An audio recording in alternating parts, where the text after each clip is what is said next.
آج ہمارا جو موضوع ہے وہ بر صغیر کی ایک انتہائی عظیم شخصیت سر سید احمد خان ہے، اور جس ترتیب سے لوگ شریک محفل ہوئے ہیں اسی ترتیب سے میں ان کو دعوت خطاب بھی دوں گا۔ سب سے پہلے طارق بھائی آئے تھے۔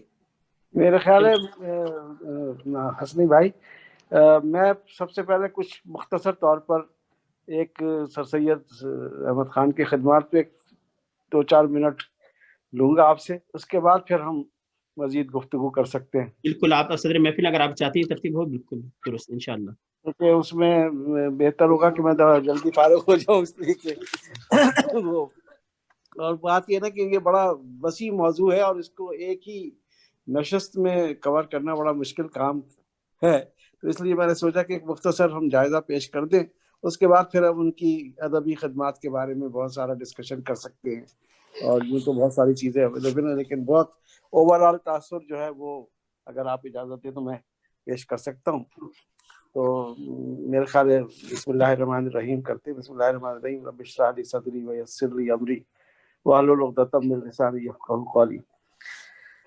یوں تو لاکھوں آئیں گے اس نجد میں اور جائیں گے، سید احمد سا جنوں ساما مگر آئے گا کون۔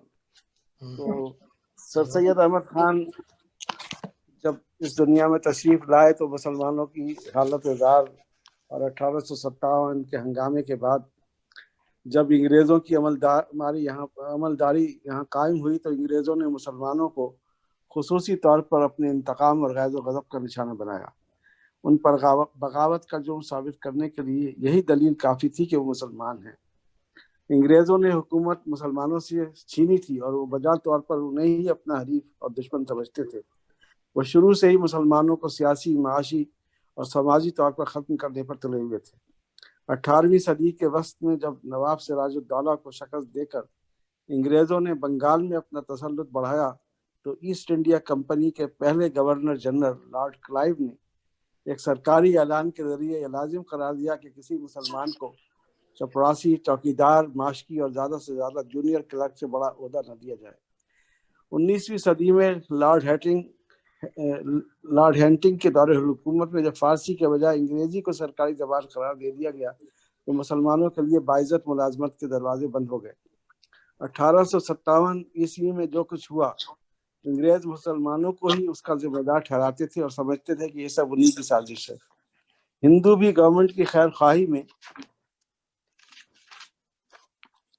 مسلمانوں سے اپنی 1000 سالہ غلامی کا بدلہ لے رہے تھے اور چن چن کر مسلمانوں کی ممتاز اور سرکردہ شخصیات کی نشاندہی کر رہے تھے، جس کا نتیجہ مسلمانوں کی ہماگیر تباہی اور بربادی کی صورت میں نکلا۔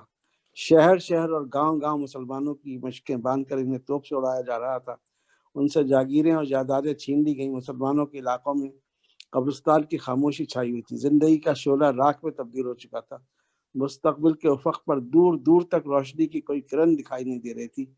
حالات کا مقابلہ تو دور کی بات ہے، مسلمانوں کو اپنی جانیں بچانے اور سر چھپانے کے لیے کوئی جگہ نہیں مل رہی تھی۔ ایسے حوصلہ شکن اور روح فرسا حالات میں سر سید احمد خان مسلمان قوم کی دستگیری کو آگے بڑھے۔ اگر سر سید احمد خان نہ اٹھتے تو ہندوستان کے مسلمانوں کا وہی حال ہوتا جو اسپین کے مسلمانوں کا ہوا تھا۔ یہ بات مولوی عبدالحق نے اپنے مطالعہ سر سید میں لکھی ہے۔ سر سید احمد خان کے کارناموں کا خیال کیا جائے تو حیرت ہوتی ہے کہ ایک تنہا شخص اپنوں اور غیروں دونوں کی مخالفت کے باوجود کیا کچھ کر گزرا۔ حقیقت یہ ہے کہ جو کچھ اکبر اور شاہ جہاں جیسے بادشاہوں نے اپنی قوت اور دولت کے بلبوتے پر کیا وہ ہرگز حیران کن نہیں ہے۔ ان کے پاس تو بے شمار وسائل و بے پناہ طاقت تھی۔ شاہ جہاں نے اگر تاج محل تعمیر قرار دیا تو کون سا کمال کیا، وہ اپنے وقت کا دنیا کا امیر ترین بادشاہ تھا۔ اس کے باوجود اس نے اپنے عوام کی تعلیم و تربیت اور ترقی و بہبود کے لیے کوئی ایسا کام نہیں کیا جس طرح کا عظیم کارنامہ سر سید احمد خان نے علی گڑھ کالج قائم کر کے سر انجام دیا۔ آج سر سید کی تعمیر کردہ علی گڑھ کی عمارت دیکھ کر انسان حیرت میں ڈوب جاتا ہے کہ یہ عمارت اپنی وسعت اور عظمت کے لحاظ سے کسی طرح بھی مغلوں کی مشہور عمارات سے کم نہیں ہے، اور یہ ایک ایسے شخص کا کارنامہ ہے جس کے پاس نہ تاج و تخت تھا نہ کوئی مالی وسائل تھے۔ اس نے تو شہر شہر گھوم پھر کر لوگوں سے 1-2 روپے چندہ جمع کر کے مسلمانوں کی عظیم درسگاہ تعمیر کی۔ علی گڑھ کالج جو بعد میں سر سید کے پروگرام کے مطابق علی گڑھ مسلم یونیورسٹی بنا، محض ایک تعلیمی دستگاہ نہ تھی، یہاں بر صغیر کے مسلمانوں کے لیے مستقبل کی لیڈرشپ تیار کی گئی۔ یہ علی گڑھ کالج نہ تھا، علی گڑھ تحریک تھی جو بنیادی طور پر سیاسی تھی۔ اس کا سیاسی اظہار سر سید کے قائم کردہ آل انڈیا مسلم ایجوکیشنل کانفرنس کی صورت میں ہوا۔ سر سید احمد خان نے اس کانفرنس کے ذریعے شہر شہر جا کر مسلمانوں کو بیدار کیا اور ان میں یکجہتی پیدا کی۔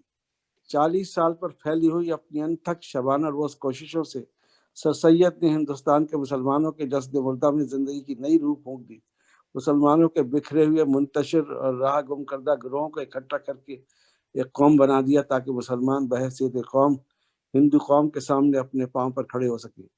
ہندو مسلمانوں کو تعلیم اور معاشی لحاظ سے پسماندہ رکھ کر نہ صرف انہیں اپنا غلام بنانا چاہتے تھے بلکہ ان کے دور حکومت کا ہر تہذیبی نشان مٹا دینے کے درپیش تھے۔ جب 1867 میں بنارس کے ہندوؤں نے اردو کے خلاف تحریک چلائی تو سر سید احمد کی سیاسی بصیرت نے جانچ لیا کہ ہندوؤں اور مسلمانوں کا باہم متحد ہو کر کسی ایک مقصد کے لیے کام کرنا ممکن نہیں ہے۔ ان کا کہا ہوا یہ جملہ اب تاریخ کا حصہ بن چکا ہے کہ انہوں نے فرمایا تھا کہ اب مجھے یقین ہو چکا ہے کہ یہ دونوں قومیں کسی کام میں دل سے شریک نہ ہو سکیں گی۔ جو وقت گزرے گا ان میں اختلافات کی خلیج بڑھتی جائے گی، جو زندہ رہے گا وہ دیکھے گا۔ سر سید احمد خان کی یہ پیشن گوئی ہر برف صحیح ثابت ہوئی۔ سر سید احمد خان کی سیاسی بصیرت اور فراست نے شروع سے ہی یہ بھی بھانپ لیا تھا کہ ہندوؤں نے انگریزوں کی تحریک پر بذم خود اب تمام ہندوستانیوں یعنی ہندوؤں اور مسلمانوں کا جو ایک مشترکہ سیاسی پلیٹ فارم آل انڈیا نیشنل کانگریس کے نام سے بنایا تھا، اس میں شرکت مسلمانوں کے مفاد میں نہیں۔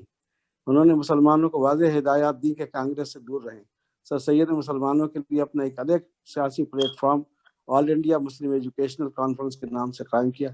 مسلم لیگ اسی ایجوکیشنل کانفرنس کے وطن سے پیدا ہوئی۔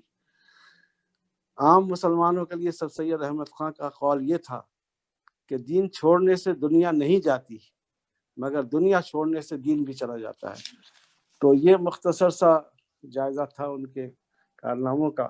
اب میں آپ سے گزارش کرتا ہوں کہ ان کے جو ادبی خدمات ہیں، ظاہری طور پر ایک انقلاب ادب کی دنیا میں سر سید نے اپنی تحریروں سے اور پیدا کیا، اس کے بارے میں ہم ڈسکس کر سکتے ہیں۔ بہت شکریہ۔ کیونکہ یہ پھر اگر میں اس پر شروع ہو جاؤں تو پھر بہت طویل بحث ہو جائے گی، میرے خیال سب کو موقع ملنا چاہیے اس کا۔ بہت بہت شکریہ سید صاحب، انشاءاللہ ہم آپ سے دوبارہ لوٹ کے سنیں گے اور مزید آپ کے خیالات۔ جی تو سب سے پہلے میں طلعت خان بہن آپ سے گزارش کروں اگر آپ کچھ بات کرنا چاہتی ہیں۔ جی شکریہ حسنی بھائی۔ اصل میں سر سید احمد خان کی شخصیت جہاں تک میں سمجھی ہوں ان کے بارے میں یہ کہا جا سکتا ہے کہ a man a movement۔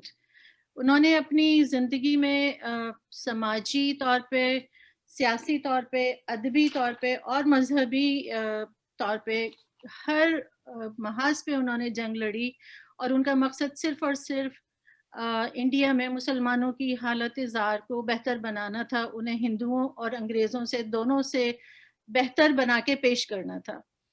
تو اگر ہم ان کی زندگی کا جائزہ لیں تو ان کی جائے پیدائش تو 17 اکتوبر 1817 تھی اور دہلی انڈیا میں تھی۔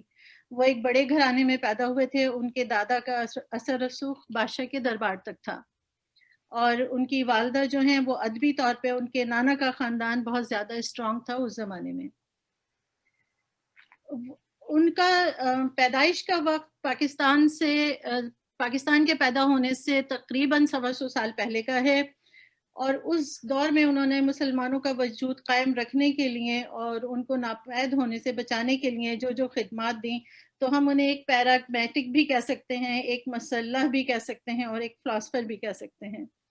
ان کے ہم اثر دوستوں میں جنہوں نے ادبی طور پہ ان کی بہت زیادہ مدد کی، ان میں جو کچھ ان کے دوست ہیں، ان میں نواب محسن الملک، نواب وقار الملک، مولانا شبلی نعمانی، مولانا حالی، مولانا چراغ علی، ڈپٹی نذیر احمد، محمد سمیع اللہ خان اور راجہ جے کشن پیش ہیں۔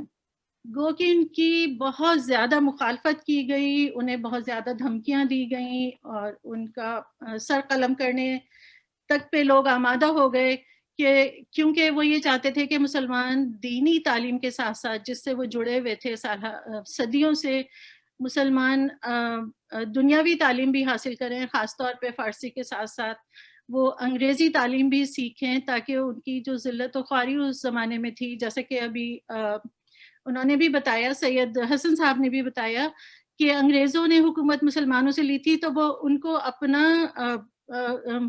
کیا کہتے ہیں غلام بنانا چاہتے تھے، تاکہ دوبارہ مسلمان اس قابل نہ ہوں کہ وہ سر اٹھا سکے۔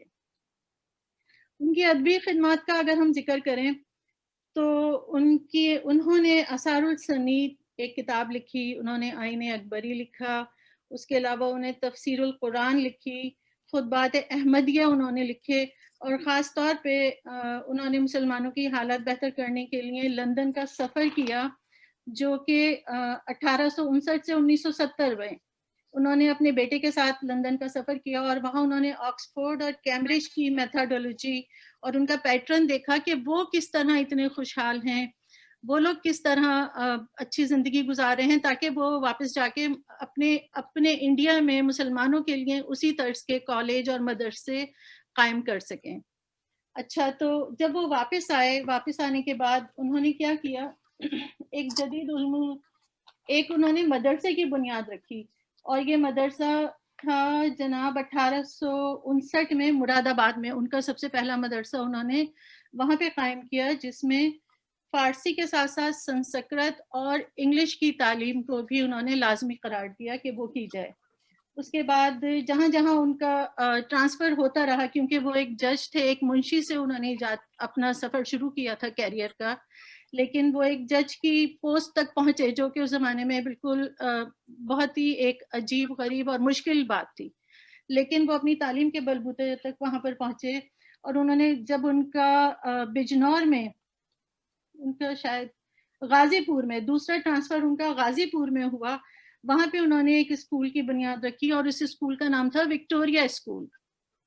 تو یہ ان کا دوسری کوشش تھی کہ مسلمانوں کو کسی طرح تعلیمی میدان میں اندر کیا جا سکے، کیونکہ مسلمان اس وقت بہت ڈس ہارٹ تھے، ان کو عزت کی نگاہ سے نہیں دیکھا جاتا تھا، تو وہ اپنے بچوں کو اسکولوں میں نہیں بھیجتے تھے، کیونکہ وہاں انگریزی، ہندو اور برٹشر دونوں ان کے بچوں کے ساتھ ان کا رویہ صحیح نہیں تھا، تو مسلمانوں نے اپنے بچوں کو اسکولوں سے دور کر لیا تھا، اور تعلیمی لحاظ سے وہ بہت پیچھے ہو گئے تھے۔ تو اس کے بعد انہوں نے پھر یہیں پہ اپنا سفر ختم نہیں کیا، بلکہ جب ان کا تیسری دفعہ غازی پور میں ان کا ٹرانسفر ہوا، تو وہاں انہوں نے ایک اور اسکول کھولا، اور اس اسکول کا نام تھا، ایک سوسائٹی کی بنیاد رکھی، اور اس سوسائٹی کا نام تھا سائنٹیفک سوسائٹی۔ یہ انہوں نے ایک آرگنائزیشن بنائی تھی 1863 میں۔ اس کے بعد پھر انہوں نے یہاں بھی اسٹاپ نہیں کیا، انہوں نے 1859 سے 1870 میں جب وہ انگلینڈ گئے ہیں، وہاں سے واپس آ کے انہوں نے ایک اور انجمن کی بنیاد رکھی، اور اس انجمن کا نام تھا انجمن ترقی اردو ہند۔ پھر یہاں پر آ کے انہوں نے انجمن ترقی اردو ہند کے زیر اہتمام انہوں نے اپنی کاوشوں کو جاری رکھا۔ اس کے علاوہ انہوں نے ایک جو سائنٹیفک سوسائٹی کی بنیاد رکھی تھی، اس کا مقصد یہ تھا کہ مسلمانوں جو دنیا میں علوم رائج ہیں، اور جو اس وقت برٹش وہ دیکھ کے آئے تھے آکسفورڈ اور کیمبرج میں، کہ وہاں پہ کس طرح سے حساب، فزکس، ایگریکلچر، اکنامکس اور جو بھی مضامین وہ وہاں پڑھائے جا سکتے تھے، کیونکہ مسلمان تعلیمی لحاظ سے پیچھے تھے، تو انہوں نے اس کا ٹرانسلیشن کروایا، اور ان کے اس ٹرانسلیشن میں ان کے یہ تمام دوست ان کے ساتھ ساتھ شامل تھے۔ انہوں نے اس کے لیے چندہ مانگا، کیونکہ مسلمان معاشی لحاظ سے بہت پیچھے تھے، تو ان کے پاس فائنینشلی طور پہ بھی وہ اتنے اسٹرانگ نہیں تھے، اور کوئی بھی ادارہ قائم کرنے کے لیے، کتابیں چھاپنے کے لیے انہیں پیسوں کی ضرورت تھی، تو انہوں نے اس کے لیے لوگوں سے چندے مانگنے شروع کیے، اور چندے مانگنے کے لیے انہوں نے 1886 میں محمدن ایجوکیشنل کانفرنس کی بنیاد رکھی، جس کے زیر اہتمام وہ اردو اور انگریزی کے میگزین اور ایسیز چھاپتے تھے، اور اس کو وہ مسلمانوں میں رائج کرتے تھے، مسلمانوں میں پھیلاتے تھے۔ اور اس کا ایک سب سے بڑا فائدہ یہ ہوا کہ کیونکہ انگریزوں کے دل میں بہت زیادہ مسلمانوں کے خلاف نفرت تھی، تو بذریعہ انگلش ان تک کچھ مسلمانوں کی طرف سے کچھ مٹیریل پہنچتا رہا، اور ان کی وہ نفرت بتدریج تھوڑی تھوڑی کم ہوئی، جس سے مسلمانوں پہ اور ان کے بچوں پہ ملازمت کے دروازے دوبارہ کھلنا شروع ہوئے. کیونکہ جیسے حسن صاحب نے بتایا کہ ان کو تو مسلمانوں کو تو وہ ملازمت بھی نہیں دیتے تھے. تو انہوں نے 1857 کے جب اسباب بیان کیے تو اس وقت انہوں نے 1857 میں اسباب بیان کرتے ہوئے انہوں نے ایک وہ لکھا، ایک انہوں نے رسالہ لکھا، رسالہ اسباب بغاوت ہند، اور جس میں انہوں نے یہ ایکسپلین کیا کہ مسلمان ہی صرف اس بغاوت ہند کے وہ نہیں ہے، کیونکہ انگریز تو مسلمانوں کو ہی ہر بار کمزور سمجھ کے اور انہیں اپنا مخالف سمجھ کے پکڑتے تھے، اور جس طرح انہیں پھانسیاں دی جاتی تھیں اور جس طرح انہیں گولیاں ماری جاتی تھیں شہر شہر اور گاؤں گاؤں، ان کے شہروں میں قبرستان کا عالم تھا. تو انہوں نے یہ بات انگریزوں تک پہنچانے کی کوشش کی اس رسالے کے بغاوت ہند کے تحت کہ اس میں اور لوگ بھی شامل ہیں، کیونکہ مسلمانوں کے علاوہ ہندو بھی وہاں رہتے ہیں. اور اس پہ انہوں نے صرف یہی نہیں اپنی کہانی کو ختم کیا، انہوں نے اس کے علاوہ کیا کیا، ایک اور لائل محمدن آف انڈیا کے نام سے ایک کتاب لکھی. اور اس کتاب میں انہوں نے بتایا کہ کیونکہ انگریز جو آج کل انڈیا میں اس قدر اپنی بادشاہت کر رہے ہیں، ان کی بادشاہت ہے، وہ بادشاہت کی اجازت تو اصل میں انہوں نے جہانگیر سے مسلمان بادشاہ سے لی تھی. تو انہیں ان کو اپنا اس طرح مخالف نہیں سمجھنا چاہیے جس طرح وہ سمجھ رہے ہیں. یہ تو ایک مسلمانوں کی ہی بدولت آپ انڈیا میں ایسٹ انڈیا کی صورت میں داخل ہوئے ہیں، تو آپ کو مسلمانوں کو اس طرح نہیں سمجھنا چاہیے جیسا کہ وہ سمجھ رہے ہیں. اچھا، اس کے علاوہ ان کا ایک اور بڑا کام یہ بھی تھا کہ اس زمانے میں یہ ہوتا تھا کہ مسلمان بچے جتنے بھی یتیم بچے تھے، ان یتیم بچوں کے لیے کوئی بھی یتیم خانہ نہیں تھا، بلکہ کیونکہ انگریز کی حکومت تھی اور ہندو ان کے دم قدم تھے، ان کے ساتھی تھے، تو سارے مسلمان بچوں کو کرسچن بنا دیا جاتا تھا اور ایز اے کرسچن ان کی پرورش ہوتی تھی، ان کو گورنمنٹ میں دے دیا جاتا تھا. تو جہاں پہ مذہب کا کوئی تصور ہی نہیں تھا. حالانکہ سر سید کے بارے میں یہ کہا جاتا ہے کہ جی وہ انگریزی پڑھانا چاہتے تھے تو وہ مسلمانوں کے اگینسٹ تھے، ان کے دوست، ان کے عزیز سب ان کے اوپر فتوے جاری کرتے تھے. لیکن انہوں نے اتنا بڑا یہ ان کا کارنامہ ہے کہ ان مسلمان بچوں کے لیے یتیم خانے الگ سے بنوائے اور الگ سے یتیم خانے بنا کے ان کو ایز اے مسلمان ان بچوں کی وہاں پہ ان کے نگران وہی ہوتے تھے اور ان کی ایز اے مسلمان پرورش ہوئی. تو اس کے علاوہ انہوں نے ایک یونیورسٹی قائم کرنے کی بھی کوشش کی تھی، جو کہ علی گڑھ یونیورسٹی نہیں، اس کے علاوہ ایک یونیورسٹی اور تھی، ورنا کیلیئر یونیورسٹی. لیکن اس یونیورسٹی کا وجود اس لیے قیام میں نہیں آیا کہ وہ اردو کو وہاں پہ اردو اور انگلش کو زبان ذریعہ میڈیم بنانا چاہتے تھے، لیکن ہندی اس کو ہندی ذریعہ میڈیم بنانا چاہتے تھے. ورنہ آج علی گڑھ کالج کی طرح جس طرح اتنی بڑی یونیورسٹی وجود میں آئی، اور ان کا ایک یہ بہت بڑا کارنامہ ہے کہ جیسے سید صاحب نے کہا کہ اگر انہوں نے شاہ جہاں نے اور اکبر نے کوئی کام کیے تو ان کے پاس تو بے انتہا دولت تھی، لیکن یہ تو اپنے مرنے سے 4 سال قبل تک بھی ان کا یہ حال تھا کہ انہوں نے ایک اسٹیج ڈرامہ کیا. اس اسٹیج ڈرامہ کا کیا نام کیا تھا مجھے بھی یاد نہیں ہے.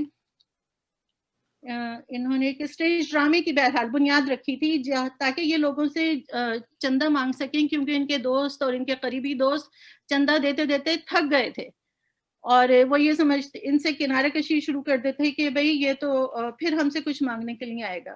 تو اپنی موت سے صرف 4-5 سال پہلے، یہ 1945 کی 1994 کی بات ہے شاید، اور ان کی موت جو ہوئی تھی وہ 1998 میں ہوئی تھی. تو یہ اس دور میں 1898 سوری میں پوری ایک صدی پیچھے چلی گئی، سوری آگے آ گئی، 1898 میں ہوئی تھی جی.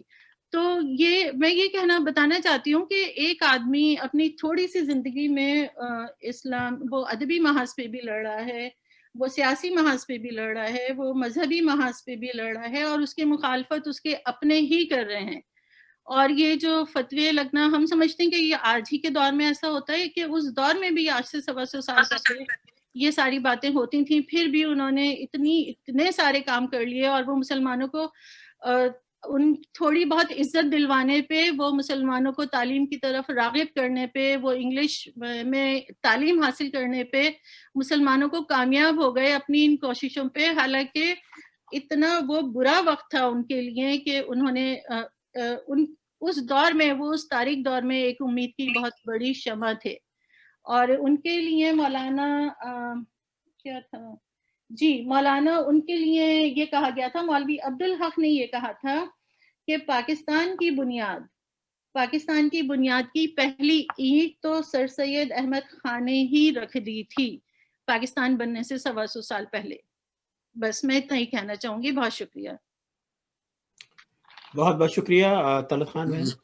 موضوع بہت خوب، بہت اچھا آپ نے جائزہ پیش کیا. میری مشکل آسان کر دی. میں نے بھی یہ تمام باتیں لکھی ہوئی تھی، اس لیے کہ شکر ہے میں نے دہرائی نہیں، ورنہ پھر دہرائی جاتی تو وقت کا ضیاع ہوتا. اور بہت اچھی طریقے سے بہن نے یہ سارا جائزہ پیش کیا. بہت شکریہ.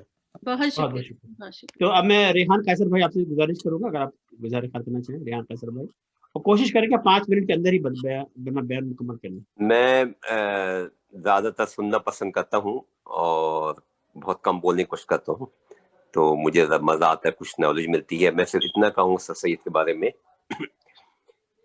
کہ ویسے تو مسلمان ابھی بھی بہت پیچھے ہیں ہر لحاظ سے، خاص طور پہ تعلیم کے میدان میں، لیکن بر صغیر کے مسلمان جو ہیں آج جہاں تک پہنچے ہیں، اگر سر سید احمد خان نہیں ہوتے تو وہ اس جگہ پہ بھی نہیں ہوتے، ان کی پستی اس سے بھی نیچے ہوتے. اور وہ جس طرح اور جس جذبے کے ساتھ انہوں نے مسلمانوں کے لیے کام کیا، یہاں تک کہ ان کو اسٹیج پہ کھڑے ہو کے ناچنا بھی پڑ گیا. تو بس میں یہی زیادہ نہیں بولوں گا کیونکہ عمومی ساری بات سب کو پتہ ہے. مجھے صرف یہ ہے کہ ان کا بر صغیر کے مسلمانوں پہ بہت زیادہ اثر ہے. بس تھینک یو. بہت بہت شکریہ ریحان بھائی. اب میں اگلی گزارش کروں گا جناب شیخ اعجاز صاحب آپ سے. جی ہاں، السلام علیکم. کہنے لیکن میری کوشش ہے کہ 5 منٹ کے اندر جو بھی میرے اپنے خیالات ہیں ان کے مطلب میں بیان کروں. اللہ تعالیٰ ہر خطے میں ایسے انسانوں کو پیدا کرتا ہے جو اپنے لوگوں کی حالت زار دیکھ کر میدان عمل میں کود پڑتے ہیں اور کوشش پہم سے اپنے مقصد میں کامیاب ہو جاتے ہیں. سر سید احمد خان بھی ایسے ہی لوگوں میں شامل ہیں.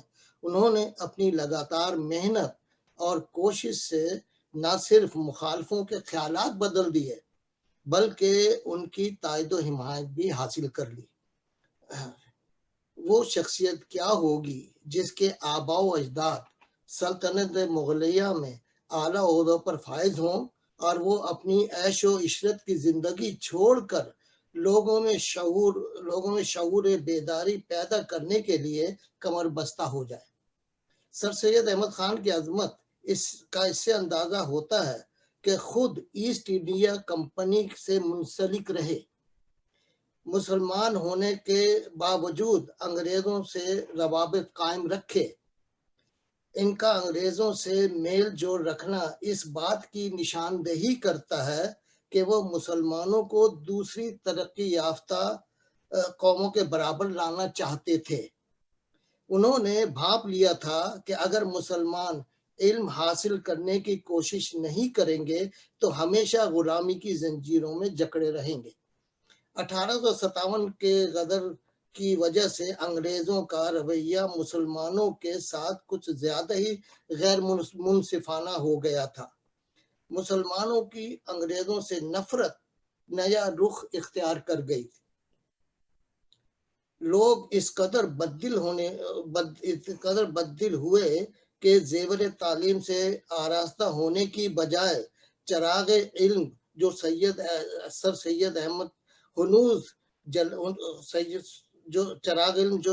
احمد نے ہنوز جلایا ہی تھا اسے بجھانے کے درپے ہو گئے. چونکہ انگریزوں کے پاس سائنسی علوم پر مبنی کتابوں کا خزانہ تھا، اسی لیے درسگاہوں میں ذریعہ تعلیم انگریزی ہوا. مسلمان انگریزی زبان کو کافروں کی زبان سمجھتے تھے، اس لیے اس سے دور رہنا چاہتے تھے. سر سید احمد خان مسلمانوں کو سمجھانے میں لگے ہوئے تھے کہ تعلیم حاصل کریں.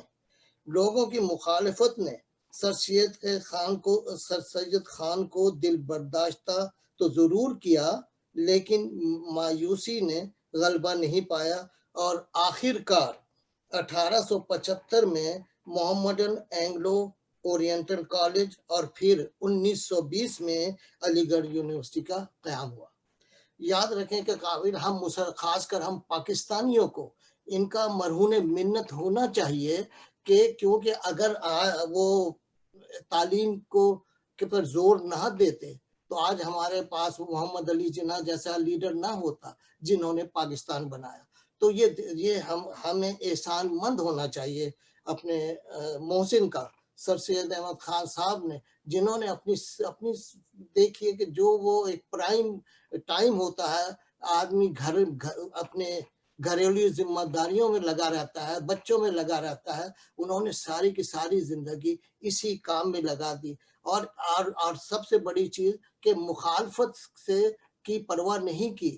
یہ ایک بہت بڑا ان کا ایک سبق ہے ہمارے لیے کہ ہمیں اپنی کوششوں میں لگے رہنا چاہیے، کسی چاہے حالات موافق ہوں یا نہ موافق ہوں، ہمیں پیچھے نہیں ہٹنا چاہیے. تو میں اتنا ہی عرض کروں گا. شکریہ. بہت خوب شیخ اعجاز صاحب، بہت اچھا آپ نے جائزہ پیش کیا. چلیے اب آگے. بہت بہت شکریہ شیخ اعجاز صاحب. اب میں ہینا خالد بہن جا چکی ہیں، تو اب میں گزارش کروں گا حروی خان بہن آپ سے، اگر آپ کچھ بات کرنا چاہتی ہیں. میں بسم اللہ الرحمن الرحیم. شکریہ سب سے پہلے رضوان صاحب اور تمام جو ہیں ادارت کے اور اس تمام اساتذہ جو میرے ہیں اس ادبی نشست میں، ان کا میں شکریہ ادا کرتی ہوں سب سے پہلے کہ اس مشہور اور ادبی شخصیت کو ہم نے چنا اس اکتوبر کے مہینے میں، اور ان کو خراج تحسین پیش کرنے کے لیے ہم سب اپنا تھوڑا تھوڑا حصہ ادا کر رہے ہیں. تو اس کے لیے بہت شکریہ آپ کا.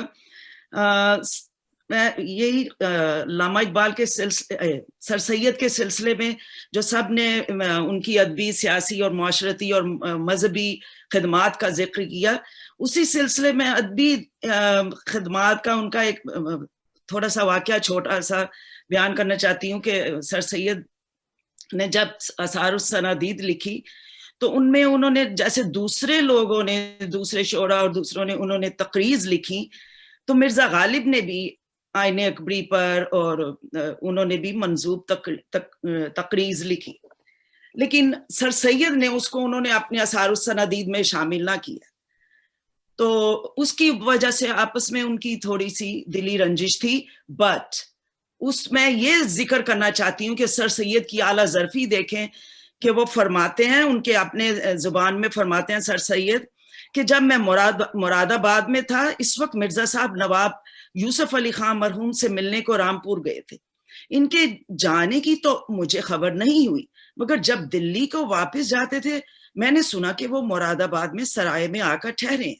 میں فوراً سرائے میں پہنچا اور مرزا صاحب کو ماں اسباب اور تمام راہیوں کے اپنے مکان پر لے آیا.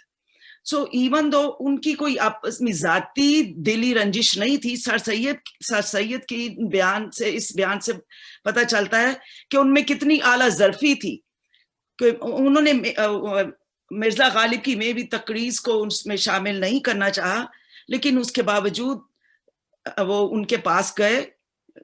ہم کہہ سکتے ہیں کہ معذرت کے طور پر، لیکن معذرت تو نہ کی، لیکن ان کی اعلیٰ ظرفی دیکھیں کہ وہ خود ان کے پاس گئے، ان کی سرائے میں جہاں وہ ٹھہرے تھے، اور ان کو اپنے مکان میں لے کے آئے. تو جب وہ مکان میں اپنے میں لے کے آئے اور مرزا غالب اپنی پالکی میں بیٹھے ہوئے تھے اور اب ایک بوتل ان کے ہاتھ میں تھی اپنی، جو یوزلی شعرا رکھتے تھے اپنے ساتھ، تو انہوں نے ساتھ رکھی ہوئی تھی. تو جب اندر آئے تو مرزا غالب نے وہ بوتل اپنے مطلب سامنے رکھ دی، اور سر سید کو ذرا کچھ اچھا نہ لگا کہ بھئی سب آتے جاتے اس بوتل کو دیکھیں گے. تو سر سید نے اس بوتل کو اندر جا کے ایک سیل میں یا کوٹری میں رکھ دیا. تو مرزا غالب نے بولا کہ یار مجھے اتنا تو بتا دو کہ تم نے بوتل کہاں رکھی ہے. تو وہ کہہ رہے ہیں اندر کوٹری میں رکھ دی ہے، آپ فکر نہ کریں.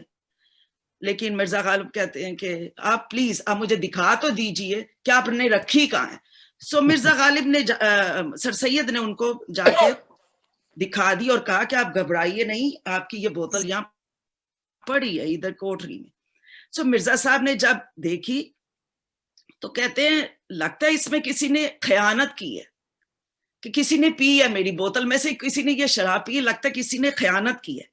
تو اسی وقت برجستہ مرزا غالب نے یہ بولا, جیسے مرزا غالب نے بولا کہ حافظ نے سچ کہا ہے, وائزاں کہ ان جلوہ در محراب و ممبر می کند چون بخلوت می ورود انکار دیگرم می کند.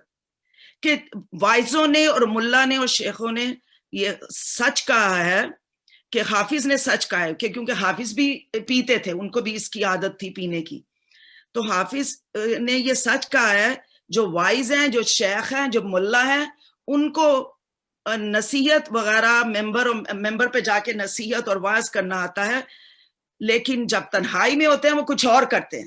تو یعنی کہ وہ جو وائز ہیں, وہ شیخ ہیں, جو ملا, کرتے کچھ ہیں, کہتے کچھ ہیں اور کرتے کچھ ہیں. تو ان کا مقصد ایک طرح کی چوٹ لگانا تھا, جو کہ اس زمانے میں ہمیشہ یہ شورا, مرزا غالب کی طرح دوسرے شورا حضرات میں تقی میر, امیر سودا وغیرہ بھی ہمیشہ شیخ کو اور ملا کو اور وائز کو چوٹ لگاتے تھے.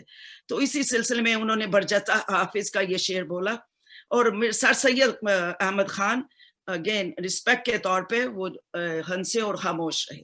تو یہ میں چھوٹا سا واقعہ ان کا مطلب برجستہ سنا چاہتی ہوں, کہ اس میں بھی ہمارا سبق ہے کہ آپ ہمارے ذاتی رنجش نہیں ہونی چاہیے. جو بھی ہم اپنا مذہبی, سیاسی اور معاشرتی مقصد ہمارا ہے قوم کی خدمت کا, اس میں ذاتی رنجش نہیں ہونی چاہیے.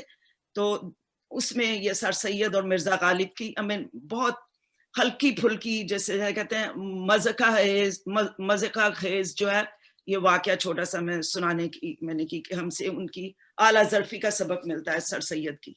شکریہ. بہت بہت شکریہ روحی بہن. اب میں گزارش کروں گا فرحین آپ سے کہ اگر آپ کچھ بات کرنا چاہتی ہیں.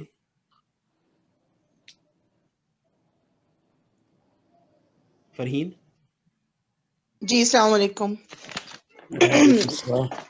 میں جو ہے نا وہ ایک بالکل ہی الگ پہلو پہ بات کرنا چاہتی ہوں, اور میرا خیال یہ ہے کہ سر سید احمد خان بہت ہی زبردست ہیومن سائیکالوجی کی پہچان رکھنے والے انسان تھے. اگر آپ ان کی رائٹنگز کے اندر دیکھیں تو انہوں نے جس طرح سے اس زمانے میں چاہے جب اسباب بغاوت ہند انہوں نے لکھی, اور اس میں انہوں نے اس کو بغاوت ہند کا نام دیا, جنگ آزادی کا نام نہیں دیا, کیونکہ وہ چاہتے تھے کہ انگریز یہ چیز پڑھیں. اگر تو وہ مسلمانوں کے لیے ہوتی تو اس کو وہ جنگ آزادی کے طور پہ ٹائٹل کرتے. انہوں نے اس کو مطلب یہ ہیومن سائیکالوجی کی پہچان میں ڈسکس کرنا چاہ رہی ہوں, کہ ان کی نہ صرف یہ کہ ان کی بہت ڈائنامک پرسنالٹی تھی ہمارے سر سید احمد خان کی, بلکہ ایموشنل انٹیلیجنس ان کی بہت ہائی تھی. وہ ویژنری تھے, وہ کیونکہ بہت آگے کا دیکھ رہے تھے. ان کو یہ چیز سمجھ میں آ رہی تھی کہ مسلمان بچے جو ہیں وہ تعلیم کے میدان میں بہت پیچھے رہ جائیں گے اگر سائنس کی تعلیم نہیں حاصل کریں گے. اور جو کہ اب دیکھا جائے تو آج امریکہ میں اس وقت ڈسکشن یہ ہوتا ہے کہ سائنس پہ بلیف ہے یا نہیں ہے. مطلب یہ کتنے 200 سال سے زیادہ اوپر گزر چکے ہیں, اور ہمارا ڈسکشن ابھی تک یہ کہ سائنٹسٹ جو بات کہہ رہے ہیں اس پہ بلیف کیا جانا چاہیے یا نہیں کیا جانا چاہیے. اور سید احمد خان نے کس زمانے میں اب سے 200 سال پہلے اس چیز کو انہوں نے دیکھ لیا تھا. انہوں نے مطلب اس بات پہ مطلب ان کو وہ انگریزوں سے برائے مطلب مخالفت کا ان کا نہیں تھا, بلکہ تھا کہ ایک بیٹر انڈرسٹینڈنگ ہو دونوں انگریزوں میں بھی اور مسلمانوں میں بھی. اور ان کو جو آگے وہ ایجوکیشن کا جو انہوں نے وہ تھا, یہ آگے کی سوچ کہ بھائی مسلمان بچوں کی اگر تعلیم اچھی ہو جائے گی تو آگے ان کے پاس زندگی میں کچھ کرنے کا چانس ہوگا. اور اس کے لیے انہوں نے چاہے جو گلشن مدرسہ یا جس کو اسکول کہتے ہیں مراد آباد میں جو 1859 میں انہوں نے بنایا تھا، چاہے وہ ہو، چاہے وکٹوریا اسکول جو غازی پور کا انہوں نے طلعت نے بھی اس کا ذکر کیا 1863 میں وہ بنایا، یا سائنٹیفک سوسائٹی فار مسلمز بنائی. مطلب ان کو یہ چیز سمجھ میں آ رہی تھی کہ مسلمان بہت پیچھے رہ جائیں گے اگر اس سب کا انہوں نے اس طرف توجہ نہیں دی تو. اور انہوں نے جو 1872 میں جو ایک آرٹیکل لکھا تھا جس کے اندر انہوں نے ایک طرح سے اپنے خواب کا ذکر، مطلب خواب بتایا تھا کہ وہ کیا سوچ رہے ہیں، اور جو کہ بعد میں علی گڑھ کالج جو بنا، علی گڑھ مسلم یونیورسٹی ایونچولی وہ بنا 1873 میں اس کا پروپوزل وہ ہوا. یہ انہوں نے 1872 میں اس کا جہاں ذکر کیا تھا وہاں انہوں نے یہ باتیں بھی کی کہ اسکول کے اندر اس کالج میں سگریٹ اور پان اور حقہ وغیرہ جو ہے وہ اس کی اجازت نہیں ہوگی. انہوں نے یہ بھی کہا کہ کارپورل پنشمنٹ نہیں دی جائے گی کیونکہ سائیکولوجیکلی بچوں کا کانفیڈنس شیٹر ہو جائے گا اور یہ ان کے لیے اچھا نہیں ہے کہ ان بچوں کو کارپورل پنشمنٹ دی جائے. انہوں نے یہ بھی بات کی اور یہ بہت ہی مطلب ویژنری ان کے ہونے کی ون آف دا تھنگس جو مجھے نظر آئی وہ یہ کہ انہوں نے کہا کہ شیعہ اور سنی بچے اپنے کالج میں یا اپنے بورڈنگ ہاؤس میں جو ان کے ریلیجس ڈفرینسز ہیں انہیں نہیں ڈسکس کریں گے. بیسیکلی انہوں نے یہ بات دیکھ لی تھی کہ یہ جو فالٹ لائنز ہیں جن کو کہ ایکسپلور کیا جا سکتا ہے، جو کہ دشمن آپ کو یونائٹڈ وی اسٹینڈ ڈیوائیڈڈ وی فال والی جو بات ہے کہ اگر ہم یہ ڈفرینسز کے اوپر فوکس کرنا شروع کر دیں گے اور یہ ہماری گفتگو کا حصہ بن جائے گا کہ تم میں یہ فرق اور ہم میں یہ فرق، تو ہم یونائٹڈ ایک امہ کے طور پہ نہیں رہ سکیں گے اور دشمنوں کو اس سے بہت فائدہ ہوگا. تو اس چیز کا بھی انہوں نے ذکر کیا کہ شیعہ اور سنی بچے جو ہیں وہ اپنے مذہبی عقائد میں جو اختلاف ہے اس کو نہیں ڈسکس کریں گے، نہ صرف یہ کہ کالج میں نہیں بلکہ بورڈنگ ہاؤس میں بھی نہیں ڈسکس کریں گے.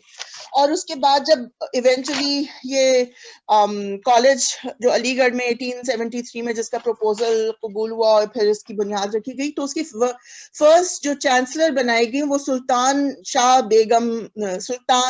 شاہ جہاں بیگم صاحبہ کو بنایا گیا جو کہ بیگم آف بھوپال تھی، جن کو بعد میں شاید کچھ لوگ نواب آف بھوپال کا ٹائٹل بھی دیا جاتا ہے، ویسے بہرحال وہ ان کی بیگم تھی. تو انہوں نے مسلمان ایک خاتون کو اس مقام پر رکھا اور انہوں نے کالج کے پرنسپل کے طور پہ تھیوڈور بیک کو چنا اس چیز کے لیے. اور وہاں بچوں کو مسلمانوں کے جو علوم ہیں چاہے علم یونانی ہو یا کچھ وہ سب چیزوں کی بھی پریزنس موجود تھی کہ وہاں پہ ایک ڈاکٹر اور ڈسپینسری کے ساتھ ساتھ یونانی حکیم بھی موجود تھے، اور بلکہ بچوں کو تعلیم جو ہے وہ اسلام کی اور قرآن کی اور یہ سب چیزیں بھی دی جا رہی تھیں اور ساتھ ساتھ میں بچوں کو سائنس کی تعلیم بھی دی جا رہی تھی.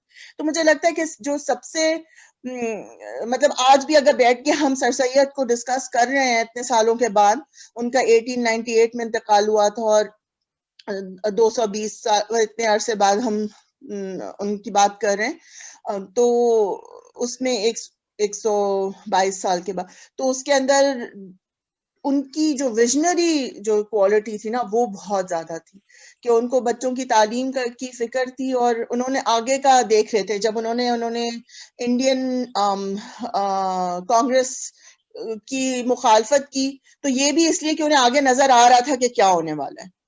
اور آج بھی اگر ہم ان کے دیکھیں اور ان کی باتوں سے اگر ہم آج بھی کوئی نصیحت پکڑنا چاہیں تو ایک چیز تو یہ کہ بھئی آپ کو چلتی ہوئی دنیا کے ساتھ اپنے قدم سے قدم ملا کے چلنے اور آپ کو دیکھنا ہے کہ کہاں پہ کیا ہو رہا ہے. اب اگر یہ وقت ایسا ہے کہ آپ بچوں کو چائنیز لینگویج سکھائیں، مینڈرن سکھائیں، ہم اپنے لیے نصیحت کی بات کر رہی ہوں میں، تو اگر سر سید ہوتے تو ہمیں اس چیز کے اوپر انکریج کرتے کہ ہم کو سامنے نظر آ رہا ہے کہ چائنا کتنی بڑی طاقت بننے جا رہا ہے یا بن رہا ہے، تو ہمیں آج بچوں کو اس زبان کو سیکھنے کی بھی ضرورت ہے اور جو سائنٹیفک یا سائنس کی تعلیم ہے اس کو بھی ایکسیپٹ کرنے کی اور اس کو سیکھنے سمجھنے اور اس میں ترقی کرنے کی ضرورت ہے.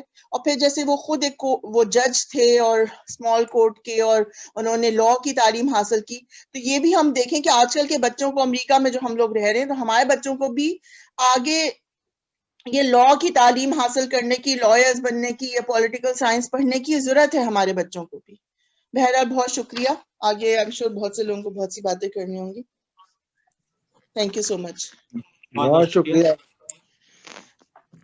آپ نے بہت اچھے پہلوؤں پر روشنی ڈالی، اور یہ آج تک میں اس بات کا گواہ ہوں، کیونکہ میں بھی علی گڑھ سے ہی میٹرک کیا تھا میں نے، اور اس وقت تک اور آج تک وہاں پر جو ایک مسجد ہے بڑی جامعہ مسجد جس کو کہتے ہیں مسلم یونیورسٹی کی، وہاں پر شیعہ اور سنی اکٹھے نماز پڑھتے ہیں آج تک، اور وہ یگانگت اور یونٹی قائم ہے دونوں کمیونٹیز کے درمیان. تو یہ بہت بڑا ان کا کنٹریبیوشن تھا کہ انہوں نے سب کو اکٹھا کیا اور ایک پہچان بتائی مسلمان کی اپنی.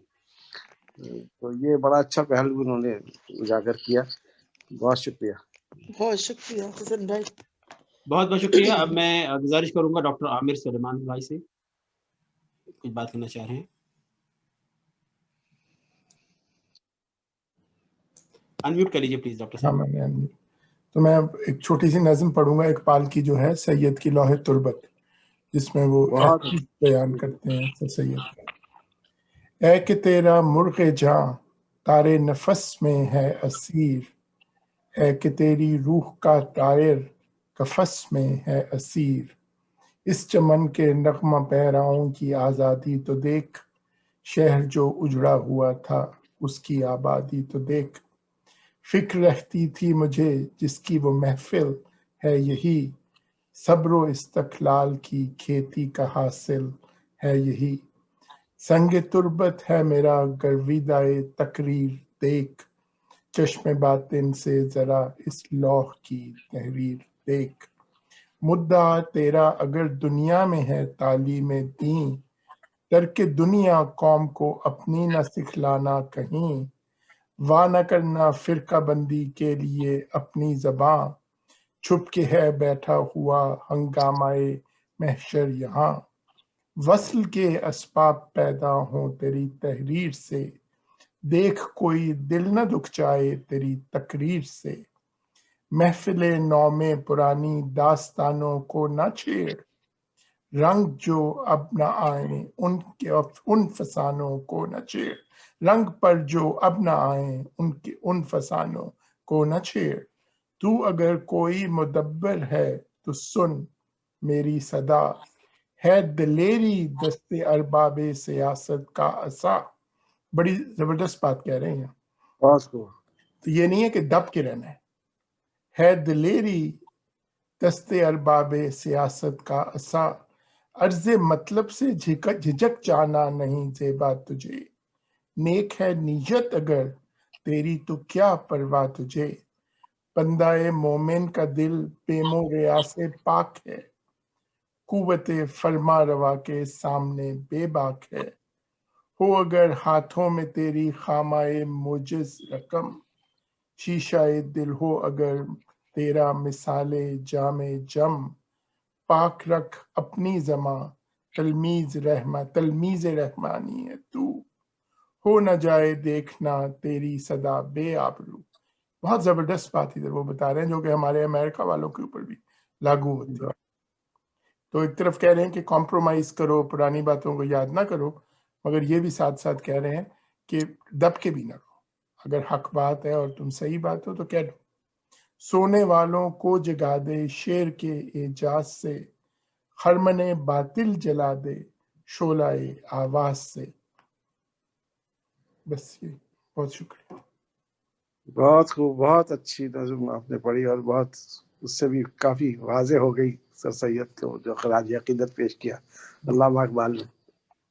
جی بلا شبہ. اب میں تلمیذ بنی محترمہ تلمیذ بنی سے گزارش کروں گا ظاہر خیال کے لیے، اور کوشش کریں کہ 5 منٹ کے اندر ہی خطاب ہو جائے. اچھا 5 منٹ سے زیادہ نہیں بول سکتی میں؟ تھوڑا اوپر جانے میں کوئی حرج نہیں ہے. اچھا نہیں، میں اس لیے کہہ رہی ہوں کہ اصل میں ابھی جو باتیں ہوئی ہیں ان ساری باتوں میں سے کسی سے مجھے کوئی اختلاف نہیں ہے، لیکن میں ایک ایسے پہلو پر بات کروں گی سر سید کے جو کہ شاید اس محفل میں ابھی تک ڈسکس نہیں ہوا ہے اور اس کا ذکر نہیں ہوا ہے، اور وہ پہلو ہے کہ پہلی بات تو ذہن میں رکھیں کہ وہ ایک بہت بڑی شخصیت تھے، جسے کہتے ہیں کہ ہم جن کا لفظ ان کے لیے استعمال کر سکتے ہیں. بہت ڈائنامک آدمی تھے، ان کی مختلف جو زندگی کے شعبے ہیں ان میں مختلف ان کے ہر شعبے میں ظاہر ہے ان کا حصہ ہے جس طرح جو انہوں نے خدمت کی ہے. لیکن ایک بات اور ذہن میں رکھیں کہ جب کوئی آدمی کوئی کام کرتا ہے تو اس سے غلطی بھی ہوتی ہے، اور کچھ غلطیاں ایسی ہیں کہ جن کا نتائج بڑے دور رس تھے ان کے. اور میں اسی پہ بات کروں گی، اور میرا یہ جو مقالہ ہے خاص طور پر، مطلب مقالہ کیا، جو میں نے کراچی یونیورسٹی میں پڑھا تھا، اس کا میں نے وہاں بھی ذکر کیا تھا. پہلی بات تو یہ کہ اپنے ذہن سے، جو بہت سے لوگوں کے ذہن میں یہ غلط فہمی ہے کہ علماء جو تھے وہ جدید تعلیم کے سخت مخالف تھے. یہ ایک انتہائی سے کہتے ہیں گمراہ کن پروپیگنڈا ہے مذہبی طبقے کے خلاف. علماء جدید تعلیم کے خلاف ہرگز نہیں تھے. جس چیز کے وہ خلاف تھے، اور اقبال نے اس کا ذکر کیا ہے اپنی شاعری میں، کہ ہم تو سمجھے تھے کہ لائے کی، اور بالکل اسی چیز کی طرف اشارہ ہے ان کا، ہم تو سمجھے تھے کہ لائے کی فراغت تعلیم، کیا خبر تھی کہ چلا آئے گا الہاد بھی ساتھ. جس چیز کی علماء مخالفت کر رہے تھے وہ تھا سیکولرزم. اور میں ظاہر سر سید کو مذہبی نہیں بلکہ سیکولر ہی سمجھتی ہوں ان معنوں میں. اور اس کی وجہ یہ تھی کہ وہ انگریزی نظام تعلیم سے بے انتہا متاثر تھے، اور انگریزی نظام تعلیم اصل میں بیس تھا اسی سیکولر سوچ پہ، اگرچہ وہاں بھی اس کی بہت مخالفت ہو رہی تھی. تو یہ، اور جب وہ انگلینڈ گئے اور جا کے انہوں نے وہاں کے مطلب یہ کہ مختلف کیمبرج دیکھا اور آکسفورڈ دیکھا اور وہاں سے بڑا متاثر ہو کے آئے، تو اس کی وجہ یہی تھی، انہوں نے اسی کو یہاں رائج کرنے کی کوشش کی. دوسری بات میں آپ سے یہ کہوں گی کہ سر سید نے جب یہ بنایا مطلب جب قائم ہوا اینگلو اورینٹل کالج، بعد میں یونیورسٹی بن گیا، ان کا بڑا یہ تھا، انہوں نے بات کہی کہ ہمارے ایک ہاتھ میں قرآن ہوگا اور دوسرے ہاتھ میں جو ہے وہ سائنس ہوگی، جو ان کا بڑا مشہور مقولہ ہے. لیکن اس پہ وہ عمل پیرا نہیں رہے. اور علی گڑھ یونیورسٹی نے یہ بات میں نہیں، بہت سے ماہرین تعلیم کا بھی یہ خیال ہے، علی گڑھ یونیورسٹی نے آزادی سے پہلے تک کوئی عالمی سطح کا انسان پیدا نہیں کیا، کوئی سائنسدان پیدا نہیں کیا، کوئی فلسفی پیدا نہیں کیا، کوئی مفکر پیدا نہیں کیا. علی گڑھ یونیورسٹی نے صرف CSP آفیسرز پیدا کیے، فرسٹ کلاس، بس.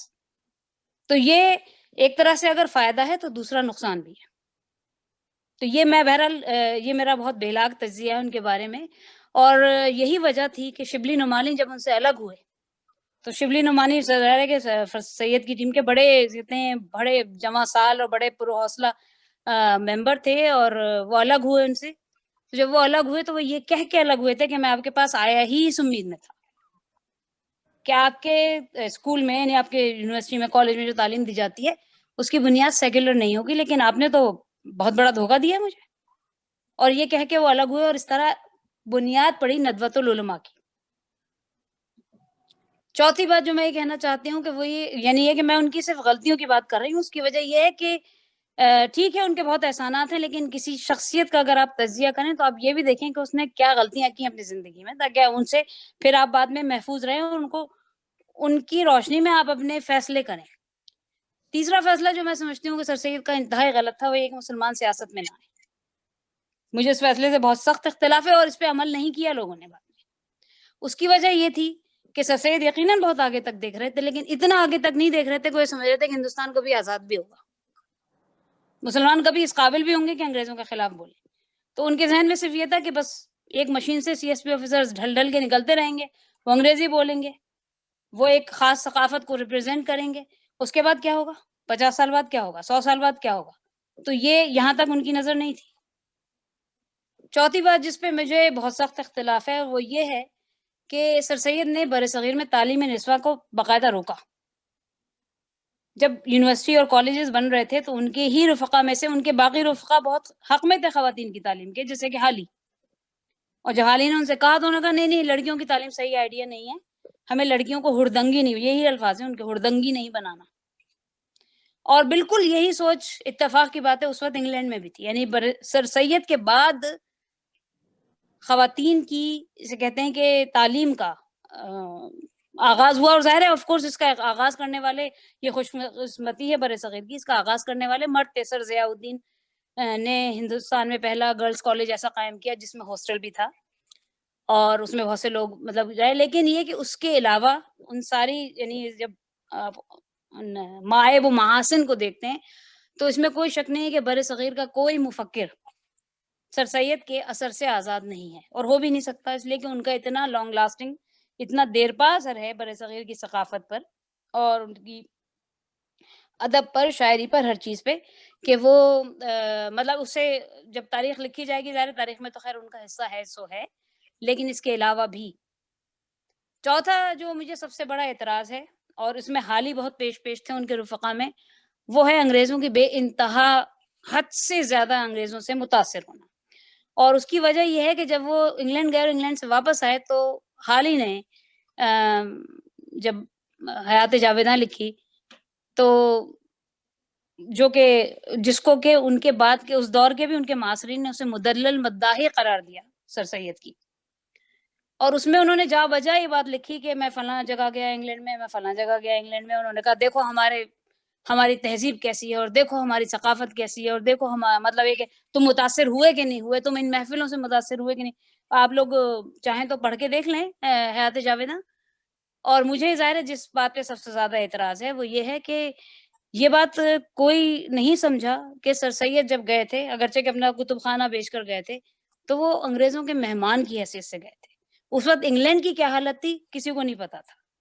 اس وقت انگلینڈ کی یہ حالت تھی کہ ٹیمز کا جو برج تھا اس پہ سے کوئی گزر نہیں رہ سکتا تھا، اس پہ انسانی غلاظت کے اتنے ڈھیر تھے، لگے رہتے تھے. اس وقت مزدوروں کی انتہائی بری حالت تھی. اور ظاہر ہے کہ چونکہ انقلاب نہیں آیا تھا سوویت یونین کا، جس میں ہم نے پچھلے ہفتے بات کی، ان کے کو مطلب ایک بہت بڑا طبقہ اس وقت جو ہے پروسٹیٹیوشن بہت عام تھی. تو جن اخبارات کو انہوں نے بہت ذکر کیا، ایکسپیکٹیٹر اور ٹیٹلر کا، کہ سر سید اس سے بہت متاثر تھے. ایک اخبار اور بھی نکلتا تھا اور بہت غریب لوگوں کے لیے نکلتا تھا، پیل میل گیزٹ. اور اس میں ظاہر ہے کہ ان علاقوں میں اور محلوں میں جو کچھ ہوتا تھا اس کی، جو کہ ظاہر ہے اکثریت کی زندگی ایسی ہی گزر رہی تھی، تو ان کے بارے میں آپ کو کہیں کوئی علم نہیں ملے گا. ہمارے سامنے جو ویسٹ کی تصویر پیش کی گئی خاص طور پر انگلینڈ کی، وہ اتنی خوبصورت تھی یہاں پہ رہنے والے آدمی کے لیے. اور اس طلسم کو اصل میں توڑا ہے اقبال نے، کہ بس وہ دنیا میں ایک ہی پرفیکٹ ملک ہے اور وہ یہ ملک ہے، اور دنیا میں ایک ہی پرفیکٹ قوم ہے اور وہ یہ قوم ہے. تو یہ کہیں میں یہ سمجھتی ہوں کہ اس سے انسان یعنی کسی قوم کی خودی پہ بہت اثر پڑتا ہے. اور یہ ہوا، اگرچہ کہ وہ مطلب وہ انگریزی تعلیم کے حق میں تھے، لیکن اس سے ہوا کیا کہ پاکستان میں ایک ایسی وبا پھیلی، اور مطلب جس کا میں بھی ایک وکٹم ہوں، انگلش میڈیم اسکولز کی، جس نے ہمارے نظام تعلیم کا ستیہ ناش کر دیا.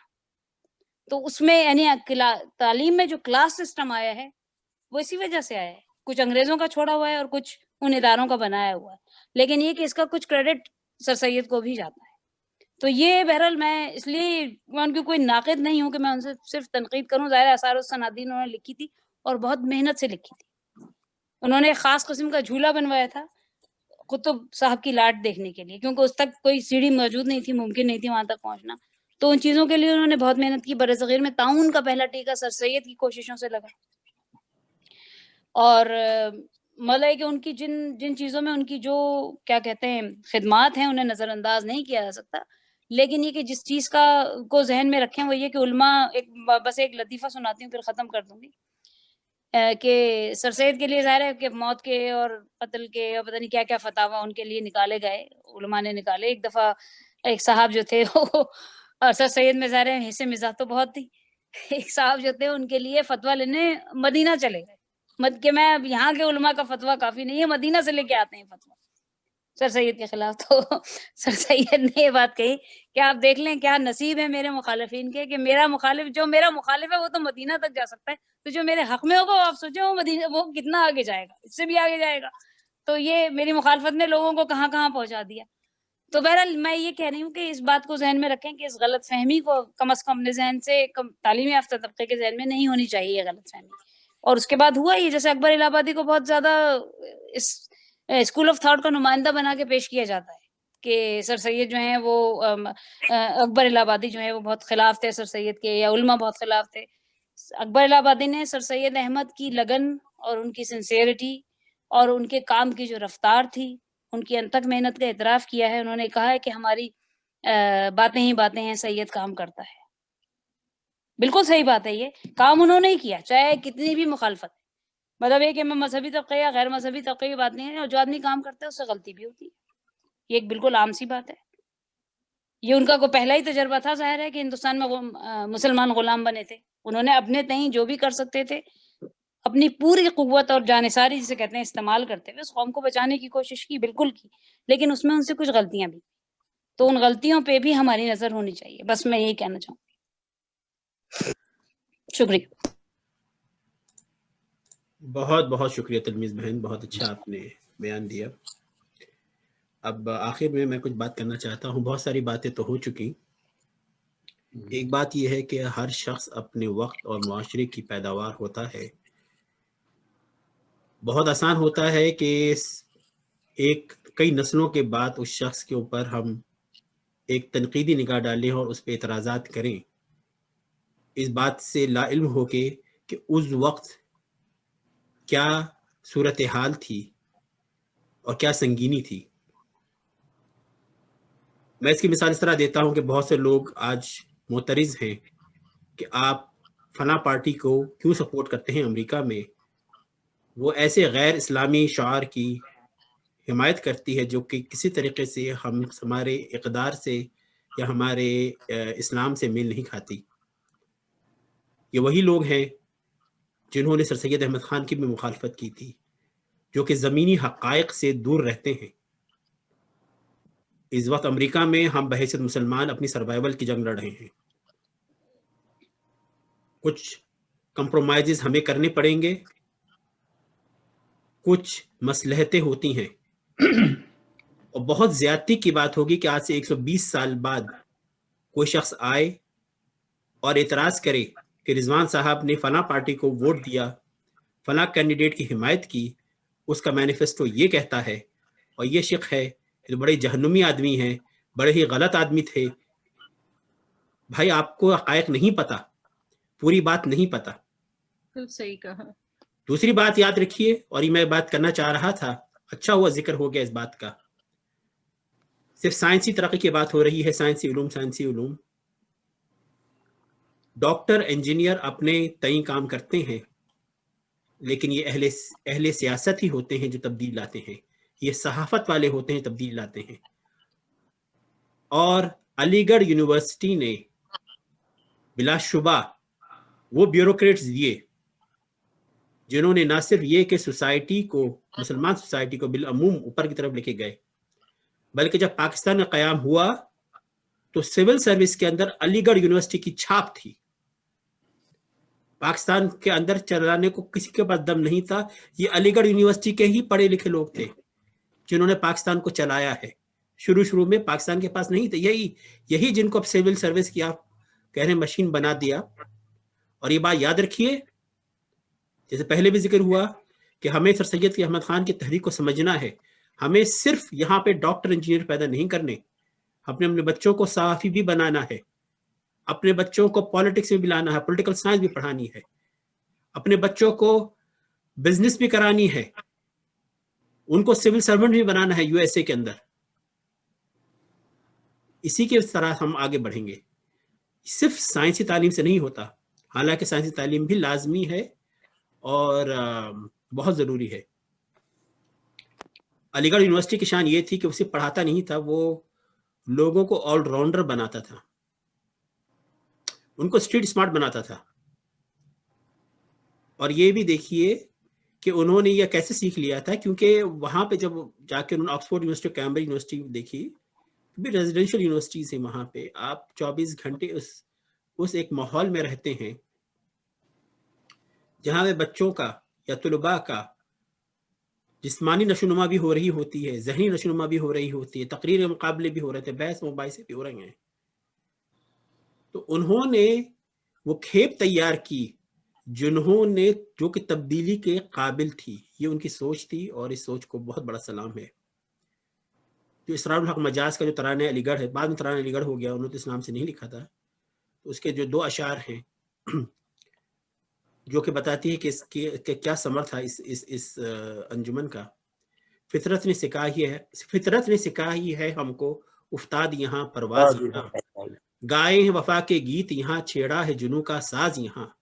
یہاں ہم نے کمندیں ڈالی ہیں، یہاں ہم نے شب خوں مارے ہیں، یہاں ہم نے قبائیں نوچی ہیں، یہاں ہم نے تاج اتارے ہیں. تو یہ سر سید احمد خان کا ایک بالواسطہ طور پہ یا کہ بالواسطہ طور پہ ان کا ایک بہت بڑا احسان ہے سیاسی طور پہ بھی. اور ان کے ساتھ جو ہراول دستہ تھا، مرزا غالب کا ذکر ہوا. ایک دلچسپ بات بتا دیں، سید حسن بھائی کو پتا ہو شاید یہ بات، کئی لوگوں کو نہیں پتا کہ یہ مرزا غالب کو سر سید احمد خان چچا کہتے تھے. ان کی کوئی رشتہ داری تھی لیکن یا تھی بھی نہیں بھی تھی، لیکن یہ رشتے میں یہ ان کو ہمیشہ چچا کہہ کے، چچا غالب کہہ کے پکارتے تھے. اور علی گڑھ یونیورسٹی کے لڑکوں نے یہ بات پک کر لی اور انہوں نے مشہور کر دی. اس وجہ سے ہم آج بھی مرزا غالب کو چچا غالب کہتے ہیں پیار سے، کیونکہ سر سید احمد خان انہیں چچا غالب کہتے تھے. تو ان کے ہراول دستے میں مرزا اسد خان غالب بھی ایک آگے کی سوچ رکھنے والے شخص تھے. اور آپ نے جیسے روحی خان بہن نے ذکر کیا اس تقریض کا جو کہ انہوں نے آئین اکبری میں لکھنے سے انکار کر دیا تھا. تو بھائی بات یہ ہے کہ انہوں نے جو ہراول دستے مرزا غالب ایک شامل تھے. پھر ایک ان کے جو بہت بڑے ساتھی اور معاون تھے منشی نول کشور تھے، کتابیں لکھتے تھے، وہ بھی اسی تحریک کا حصہ تھے. ڈپٹی نذیر احمد نام ہوا، مولانا شبلی نعمانی، مولانا الطاف حسین حالی. تو ایک پوری کھیپ انہوں نے تیار کی جس نے ایک ہمیں فکری طور پہ اور سیاسی طور پہ جو شعور عطا کیا.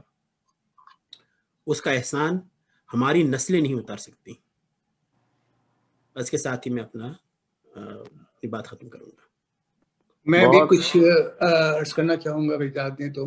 جی ضرور ضرور طارق بھائی. بسم اللہ الرحمن الرحیم. آپ کی جو تجزیہ میں نے سنی پورا اتفاق کرتا ہوں میں آپ سے. اس میں کوئی شک نہیں کہ سر سید کا بہت بڑا کارنامہ تھا. اور جہاں تک علی گڑھ یونیورسٹی کے تعلیم کا سلسلہ تھا تو خود ہمارے ماموں انہوں نے 4 MSc کیے تھے علی گڑھ یونیورسٹی سے، اور ان کا نام تھا ڈاکٹر شمس الضحیٰ، جو کراچی یونیورسٹی کو کیمسٹری کا بنیاد وہاں رکھا تھا انہوں نے.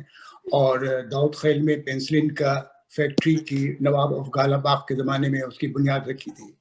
تو وہ خود بھی علی گڑھ کے اعلیٰ تعلیم یافتہ انہیں حاصل کی تھی. اب آگے بڑھتے ہیں. بات یہ کہ ہندوستان کے مشہور مسلمان بزرگوں میں سر سید احمد خان کا بہت بڑا رتبہ ہے، اور ان کے والد کا سایہ ان کے سر سے بچپن ہی میں اٹھ گیا تھا. اس لیے ان کی تربیت ان کی والدہ نے بڑی دلچسپی لی، اور اس زمانے میں جو انگریزی پڑھانے کا رواج نہ تھا، اس لیے سر سید کو عربی اور فارسی کی تعلیم دی گئی. بات یہ کہ سر سید نے اپنے زندگی میں 1857 کا انقلاب دیکھا، اور اس انقلاب کے نتیجے میں انہوں نے بہت ساری تجربات حاصل کیے، اور ان کی سوچ میں کافی تبدیلی آ گئی مسلمانوں کے حمایت کے لیے. آپ چونکہ بہت ہی ذہین تھے اور اپنے منشی کے فرائض سے اپنی جو پیشہ اختیار کیا، اور بعد میں وہ بہت ہی جلد سبارڈینیٹ جج ہو گئے. پھر اسی زمانے میں ان کو دہلی میں تاریخ پڑھنے کا شوق ہوا، اور بہت چھان بین کے بعد انہوں نے اس موضوع پر ایک کتاب بھی لکھی جو اتنی مقبول ہوئی کہ انگریزی اور فرانسیسی زبانوں میں اس کے ترجمے ہوئے. اس کتاب سے ان کی شہرت میں 4 چاند لگ گئے. 1869 میں سر سید رائل ایشیاٹک سوسائٹی کے رکن بنائے گئے، اور رائل ایشیاٹک سوسائٹی میں ایک اعلیٰ مجلس کا نام ہے جس میں صرف نامور اور بزرگ عالموں کی ہی شرکت ہوا کرتا تھا. بات یہ کہ اس کے بعد سر سید نے جب ان کو دیکھا کہ انگریزوں نے مسلمانوں کی زندگی بہت تنگ کر دی ہے اور ان پر بغاوت کے الزام لگانا شروع کر دیا، تو اسی سال انہوں نے اس بغاوت کے اسباب سے متعلق ایک کتاب لکھی جس میں انہوں نے ان اعتراضوں کا جواب دیا جو ہندوستانیوں پر اس بغاوت کے سلسلے میں کیے جاتے تھے. یوں تو یہ کتاب 1857 میں لکھی گئی تھی، لیکن اس کی شاید 1873 سے قبل نہیں کیا سکی. پھر سر سید کو انگریزی کتابوں سے اور انگریزی علم سے اور انگریزی شخصیت سے اتنے متاثر تھے کہ انہوں نے اپنے تئیں پوری کوشش کی کہ جتنی بھی کتابیں ہیں اس کی کتابوں کا، انگریزی کتابوں کا اردو میں ترجمہ کیا جائے. مغربی علوم کی ہندوستان میں نشر و شائع کی جائے. اس زمانے میں انگریزی جاننے والے ہندوستانیوں کی تعداد آج کے مقابلے کرتے ہوئے بہت ہی کم تھی. اس لحاظ سے سر سید کی وہ کوشش بہت ہی مفید ثابت ہوئی. سر سید کے بیٹے سید محمود پہلے ہندوستانی طالب علم تھے جن کو سرکار یورپ میں تعلیم حاصل کرنے کی غرض سے وظیفہ ادا کیا. 1869 میں سر سید کے ساتھ انگلستان گئے اور انگریزوں کی بود و باش سر سید کو بہت پسند آئی. چنانچہ انہوں نے اس کی تاریخ میں ایک مضمون لکھا جس کی علی گڑھ انسٹیٹیوٹ کی گزٹ میں شائع کیا گیا. 1870 میں سر سید نے پیغام اسلام میں رسول اللہ صلی اللہ علیہ وسلم کی متعلق مضامین کا ایک سلسلہ لکھا اور یہ ایک رسالہ جاری کیا جس کا نام تھا تہذیب الاخلاق. اس کے ذریعے انہوں نے پرانی اور نقصان پہنچانے والی رسموں اور عادتوں کو چھوڑنے اور اپنی حالت کو درست کرنے کے لیے مسلمانوں کو ہدایت کی. اس کے بعد آگے بڑھیے تو پھر دیکھتے ہیں کہ ان کے بہت سے اور بھی کارنامے ہیں بہت ہی، اور اس لیے کہ سب لوگوں نے ان کی کتابوں کا اور ان کے حصے کا سب ذکر کر دیا کہ کہاں کہاں کون کون سے کالج اور یونیورسٹیاں قائم کی. لیکن ایک بات جو میں بات کروں گا کہ سر سید کے زمانے میں ہندوستانیوں کو نسلوں میں شریک نہیں کیا جاتا تھا. اس کو بہت برا جانتے تھے. اس لیے انہوں نے کوشش کی کہ ہمارے ملک کے لوگوں کو نسلوں اور خصوصیت کے ساتھ ان کو جگہ ملنی چاہیے تاکہ وہ حکومت کے سامنے اپنی مشکلیں پیش کریں اور حقوق طلب کریں. سر سید کی یہ کوشش کامیاب اور برابر ہوئی. سر سید مسلمانوں اور ہندوؤں میں محبت اور اتحاد پیدا کرنا چاہتے تھے. اکثر وہ کہا کرتے تھے کہ ہندو اور مسلمان ہندوستان کی دو آنکھیں ہیں اور کسی چیز کی صحیح طور پر دیکھنے کے لیے دونوں آنکھوں کی ضرورت ہوتی ہے. اور وہ ہمیشہ نصیحت کرتے تھے کہ ہندو اور مسلمانوں کو ایک دوسرے کے ساتھ شیر و شکر بن کر رہنا چاہیے. ان کا خیال تھا کہ ہندوؤں اور مسلمانوں میں اگر اتفاق نہ ہوا تو دونوں طرف تباہ و برباد ہو جائیں گے. اور وہ چاہتے تھے کہ ہندوستانی یہ قوم بن کر رہیں اور ہندو اور مسلم کے فرق کو مٹا دیں. وہ ہندوستان کے تمام رہنے والوں کو، خواہ وہ ہندو ہوں یا مسلمان، عیسائی ہوں، پارسی ہوں، سب کو وہ ہندوستانی خیال کرتے تھے. سر سید نے ہندوستان میں تعلیم پھیلائی، یہی ان کا خاص کارنامہ ہے. ان کے نزدیک بغیر تعلیم کی کسی قسم کی بھی ترقی ناممکن تھی. وہ جہاں انگریزی زبان میں تعلیم دینے کی ضرورت کو محسوس کرتے تھے، ہندوستانی مادری زبانوں کو بھی نظر انداز نہیں کرنا چاہتے تھے. انگریزی تعلیم کو وہ ازحد ضروری سمجھتے تھے تاکہ اس کے زبان کے مشہور لوگوں کے اعلیٰ خیالات سے ہندوستانی بھی واقف ہو کر ترقی کا راستہ اختیار کر سکیں. اور وہ عوام اور غریب لوگوں میں تعلیم پھیلانا چاہتے تھے. ان کی یہی کوشش کا نتیجہ ہے کہ آج ہم تعلیم کو عام دیکھتے ہیں. آگے چل کر کے میں بہت مختصر، اس لیے کہ وقت کم ہے اور بہت اچھا موضوع ہے یہ، لیکن بہرحال سر سید نمائشی کاموں کو ناپسند کر دیتے ہیں اور وہ جو بھی کوئی کام کرتے تھے سچے خلوص اور کے ساتھ کرتے تھے. ان کے دوست بھروسہ اور اعتماد کرتے تھے. خوشامد کو دل کی بیماریوں سے بدترین بیماری جانتے تھے. وہ بڑے باہمت اور بہادر آدمی تھے. بغاوت کے زمانے میں انگریزوں کی جانیں بچانے میں انہوں نے بڑی بہادری دکھائی. سر سید بڑے خلیق تھے اور ہر شخص سے بڑی اچھی طرح ملتے تھے اور وہ اپنی دھن کے پکے تھے. جس کام کو بھی بیڑا اٹھاتے تھے اس کا پورا ہونے تک چین نہ لیتے تھے. سر سید کا انتقال 1315 میں ہوا اور ان کے قائم کیے کالج کی مسجد میں ان کو دفن کیا گیا اور ان کی رحلت کی تاریخ میں بڑی اچھی نکالی گئی، یعنی غفر اللہ، جس کے معنی ہے خدا ان کے بخشے. تو بہرحال تو یہ مختصر ہے اور اس کے بہت کچھ کہنا تھا، لیکن وقت کی کمی اور ہمارے دیگر ساتھیوں نے اور استادوں نے بڑی اچھی تفصیل ساری بات بیان کر دی. اب کہنے کی گنجائش نہیں، لیکن بہت سارے ایسے پہلو ہیں جس کے اوپر دوبارہ نشر ہو تو بات کی جا سکتی ہے. جیسے کہ سر سید کے اوپر تنقید کی بھی بات کی گئی اور وہ اس میں بھی ایک نقطہ نکلتا ہے. غلطیاں تو ہوتی ہیں، اس میں کوئی شک نہیں کہ غلطیاں انسان سے ہوتی ہیں اور بعض سر سید سے بھی غلطیاں ہوئی ہیں. انہوں نے اسلامی تعلیمات سے بعض وقت ایسی باتیں کہی ہیں جو درست نہ تھی یا جن کو اس وقت کے لوگ درست نہیں سمجھتے تھے. بہرحال ہمیں ان باتوں سے کوئی لینا نہیں، ہمیں دیکھنا ہے کہ سر سید نے کیا کارنامہ انجام دیا، اس کا کیا فائدہ ہوا تھا. بہرحال میں یہیں پر مختصر ختم کرتا ہوں اور شکریہ آپ کا. بہت بہت شکریہ طارق بھائی. اب میں سید حسن بھائی آپ سے دوبارہ گزارش کروں گا آپ اختتامی کلمات کے لیے. جی، بہت ہی سیر حاصل گفتگو ہوئی سر سید کی عظیم شخصیت پر اور ان کے کردار پر، جو کہ بہت زیادہ لوگوں نے محنت کی، اس کو پڑھا، اور جو کچھ میں کہنا چاہتا تھا وہ سب آخر کار سب لوگوں کی زبان سے میں نے سن لیا۔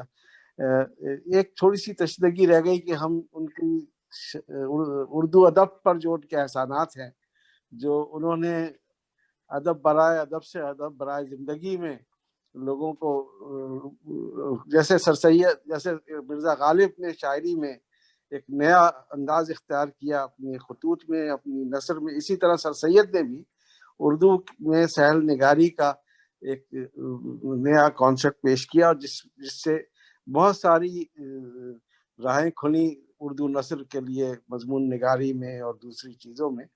تو اس کا بھی کبھی ہم انشاءاللہ وقت ہوا تو ضرور تذکرہ کریں گے اور بتائیں گے کہ کس طرح سر سید نے ہماری اردو نثر کو، اردو ادب پر بھی بہت سارے احسانات کیے۔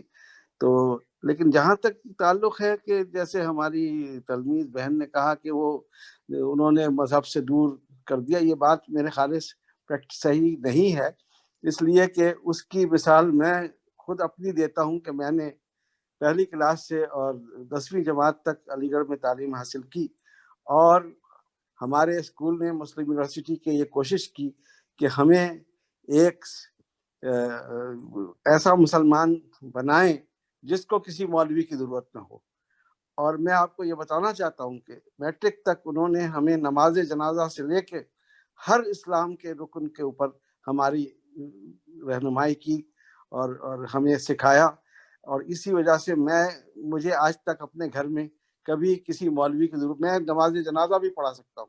تو یہ ایک بات کا ثبوت ہے کہ سر سید اس کالج نے مسلمانوں کو اپنی مذہب سے دور نہیں کیا، بلکہ اس کے ذریعے سے انہوں نے اس کو اور آگے بڑھانے کی ترغیب دی کہ ہم مسلمان ہوتے ہوئے سیلف سفیشینٹ ہوں، اور اس طرح ہم اس پر جو ہمارے یہاں ملائیت کا عنصر غالب آیا، اس سے نکل کر باہر آئیں، اور ہم سب اپنے بچوں کی ایسی تعلیم کریں جو ان سب کو، وہ سب ایک سچے اور پکے مسلمان ہوں، جن کو کسی شخص کی کسی یہی تحریک انگلینڈ میں بھی تھی جب عیسائیت عروج پر تھی، اور یہ سب جو وہاں کے پادری تھے وہ اپنے آپ کو حرف آخر سمجھتے، تو یہ بھی ایک بغاوت کا عنصر پیدا ہوا، لیکن بدقسمتی سے ہمارے یہاں اس کو مزید پروان چڑھایا گیا، اور جو کہ بڑی بدقسمتی کی بات ہے۔ سر سید کا یا ان کے بعد آنے والے لوگوں کا یہ مقصد بالکل نہیں تھا کہ تمام مسلمانوں کو مذہب سے دور کر دیا جائے۔ تو بہرحال حسن زید صدر صاحب، اس سلسلے میں آپ جیسے آپ نے بتایا، تو اس کا آپ کی تائید میں یہ کہوں گی کہ اس کا ثبوت یہی ہے کہ انہوں نے مشہور جو ہے آئین اکبری، اس کی تصحیح کر کے اس کو دوبارہ شائع کیا۔ سو دیٹ مینس جو اکبر نے جو ہندو کے بھی جو عقائد ڈال دیے تھے آئین اکبری میں، اس کو تصحیح کیا میرے خیال میں، رائٹ؟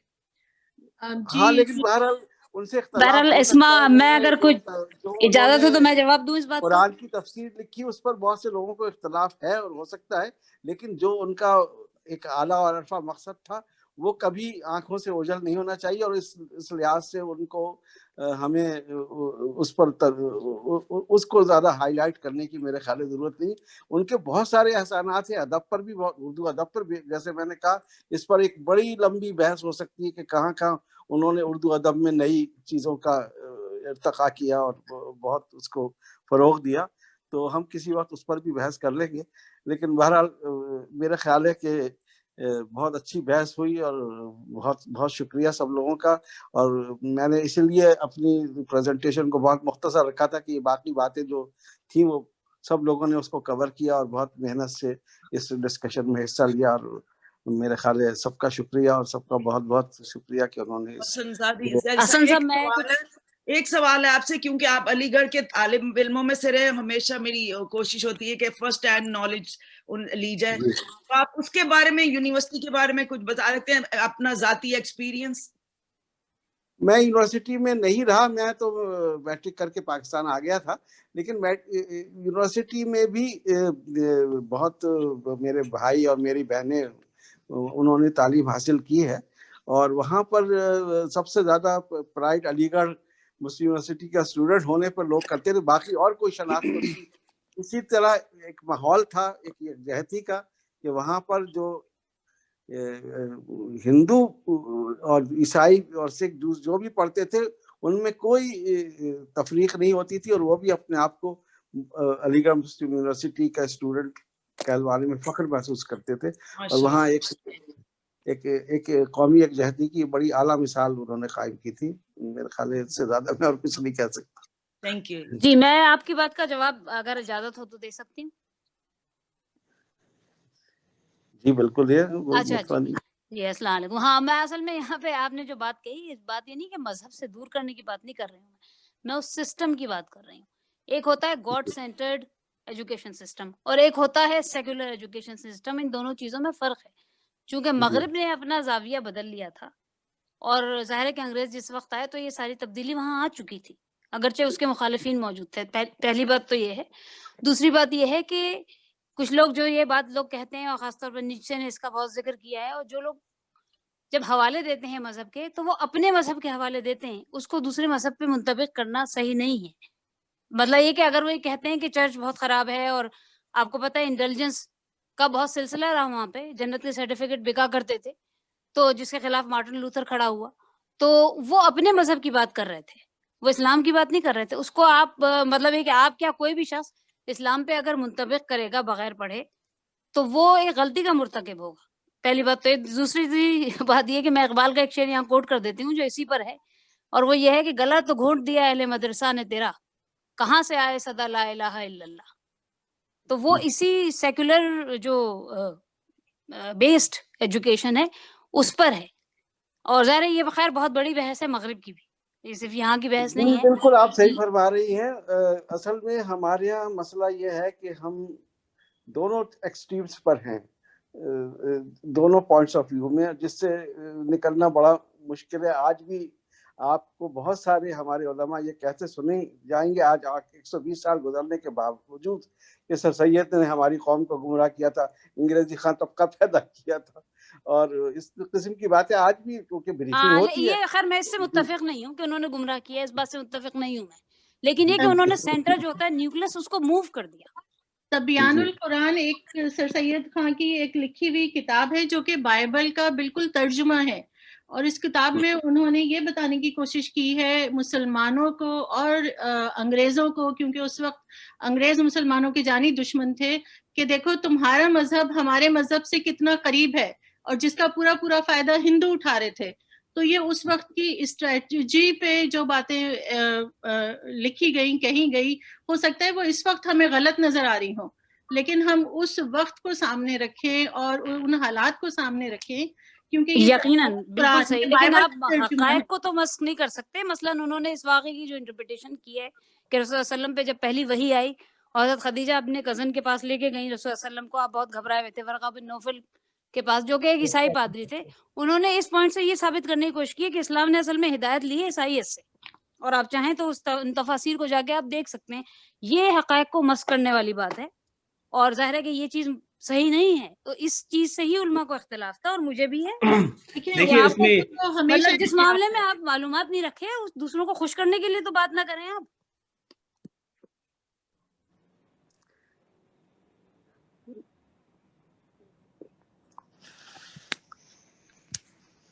دیکھیے میرے خیال میں کوئی بھی سر سید احمد خان کو دینی عالم نہیں مانتا، وہ جو ان کے نظریات تھے وہ معتزلی تھے، اور معتزلی بہت پہلے ہی جو ہے ان کے خلاف اہل سنہ والجماعت بلکہ جو مین اسٹریم اسلام ہے اس نے اپنے احکامات جاری کر دیے تھے۔ تو معتزلی وہ خود معتزلی تھے، وہ ہوں گے، اللہ ان کا اور اللہ کے درمیان اپنا معاملہ ہے، میرے خیال میں یہاں بحث ہے ہی نہیں۔ ہم صرف یہ دیکھ رہے ہیں کہ انہوں کا جو مثبت اثر تھا اس پہ کیا ہوا، اور وہ اتنا بڑا اثر ہے کہ اگر کچھ ذاتی طور پہ ان کی کچھ کمزوریاں بھی تھیں تو میرے خیال میں اسے نظر انداز کر دیں تو بہتر ہے۔ بالکل صحیح فرمایا آپ نے۔ میرے خیال ہے ہمیں اوور آل دیکھنا چاہیے افیکٹ، اور یہ اس بحث میں پڑھنے کی میرے خیال میں بالکل ضرورت نہیں ہے۔ میرا یہ کہنا ہے کہ مذہب جو ہے آپ دیکھ لیجئے، شروع سے جب سے آدم علیہ السلام کے بعد مذہب کے جو بھی انبیاء ہیں ان کے لوگوں یہی کہتے تھے کہ بھائی ہمارے باپ دادا کیا غلط تھے کہ جب وہ مذہب باپ دادا سے ہی چلتا ہے، اب 72-73 فرقے ہو گئے، ہر ایک کو اپنے آپ کو صحیح کہتا ہے، دوسرے کو غلط کہتا ہے، آخر کوئی کسوٹی تو نہیں ہے نا یہاں کس کو کہ جی کون صحیح ہے کون غلط ہے. اس لیے ہم جو اپنے آپ جو بلیف ہمارا ہے اس کو رکھیں اور قرآن پہ عمل کریں. عمل اصل چیز ہے، صرف بلیف سے کچھ نہیں ہوتا. چلو بہرحال میں تھوڑا سا ٹائم لوں گا. صاحب صدر اگر آپ دیں تو میں اگلے مشاعرہ اور اقبال ڈے کے اوپر تھوڑی سی گفتگو کرنا چاہ رہا ہوں. صحیح ہے، بالکل. میرے خیال ہے اب اس بحث کو ہم یہی ختم کر دیتے ہیں، اور آئندہ انشاءاللہ سر سید کی ادبی خدمات پر کبھی موقع ملا تو اور مزید ڈسکشن کر سکتے ہیں. بہت شکریہ. چلو.